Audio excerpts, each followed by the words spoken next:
All right, hello everyone. My name is Anna Carrillo and my topic is assimilation, coarticulation, regressive, and progressive assimilation. So first, let's start off by explaining coarticulation. So when you're having a conversation with someone, you do not articulate every single sound of every single word. This is because speech sounds are shaped by the sounds that are produced before and after. This is referred to as the time-efficient process called coarticulation. Coarticulation is the changes in speech articulation or blending of speech sounds. It makes connected speech easier to produce since it takes time to articulate every single phoneme. Some phonemes can be articulated differently depending on the sequence of consonants and the vowels that come before or after it. It is possible for a phoneme to be interchanged by a different phoneme because of the effects of rapid continuous speech, which can change how the phoneme is produced. There can even be a deletion of a phoneme in this instance.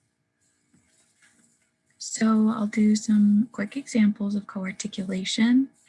Let's just start off by picking apart the way you say the word boys.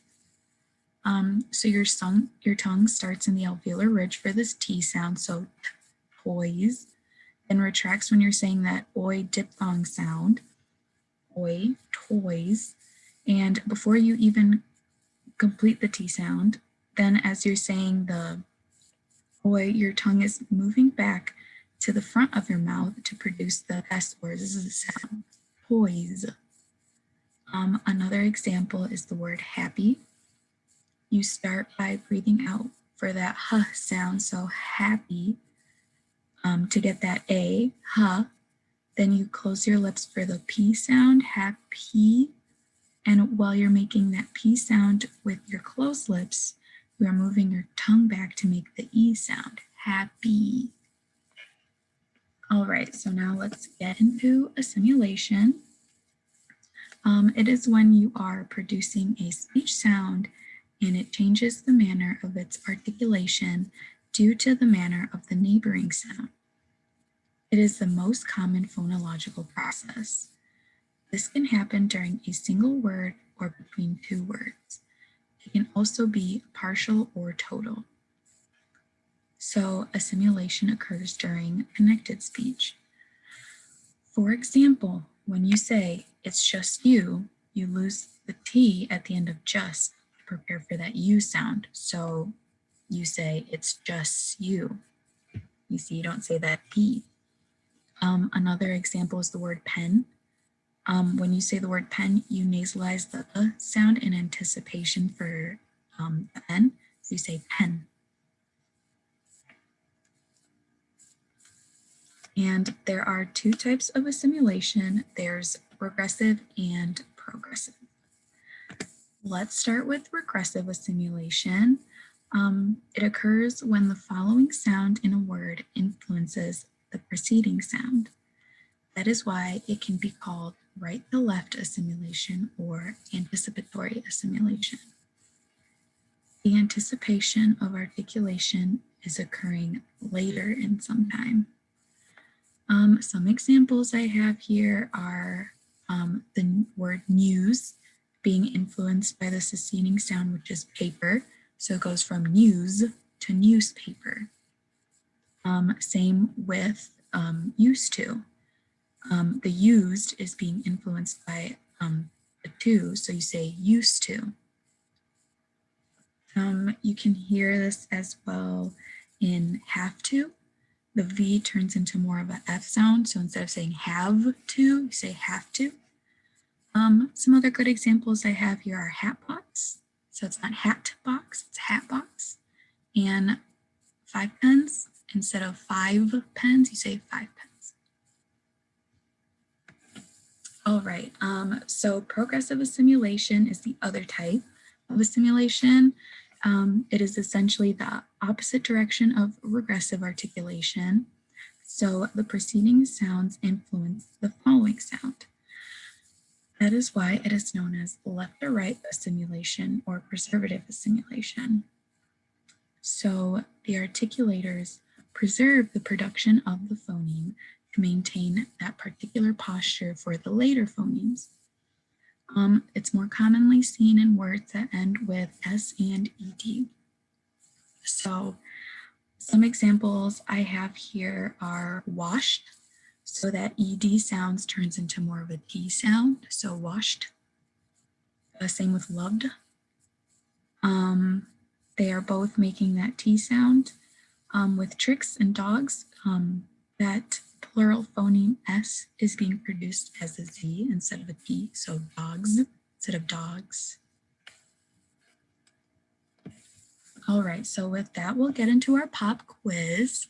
I'll have the answers on the next slide, and I'll give you some time in between the questions if you wanted to answer along.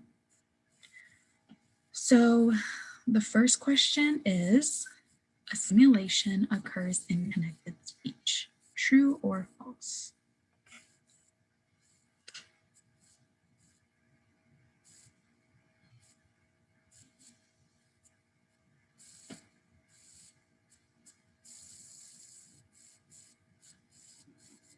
All right, second question.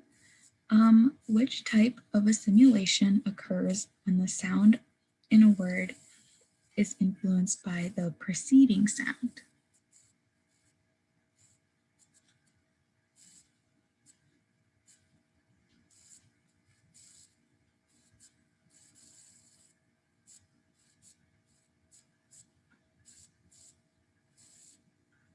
All right, third question. Arms is an example of which type of assimilation?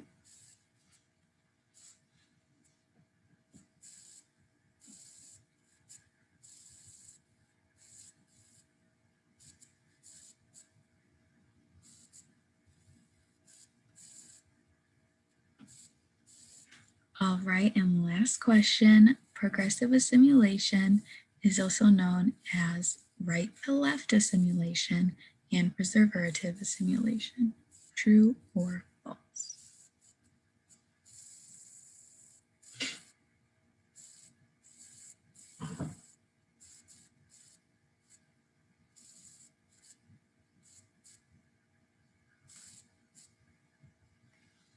All right, so now here are the answers. So the first question is true. Assimilation does occur in connected speech. Second answer is regressive assimilation. So that's when the sound in the word is influenced by the preceding sounds. Arms is an example of progressive assimilation because, like I said before, the S sound is produced as a Z instead of that S. And last question is false because progressive assimilation is known as left to right assimilation, not right to left. All right, and here are my citations. I obviously used the book and a few articles.